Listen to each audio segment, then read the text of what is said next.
dearest employer, good day. My name is Mary Grace Villamor, 37 years old from Philippines.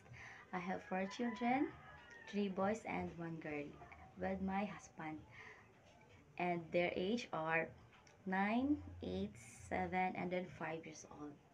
I am a high school graduate, and then after high school, I taking a TESDA with the course of Information Technology, and I have 2 years experience in Saudi Arabia last year 2024 as a domestic helper.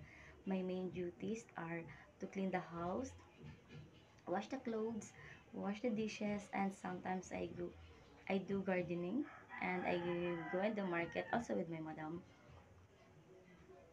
My madam and I is only in the house because my madam is don't have a children because she don't have a husband, but I know how to taking a good care of the children because I have 4 children, especially when I am go back here in the Philippines.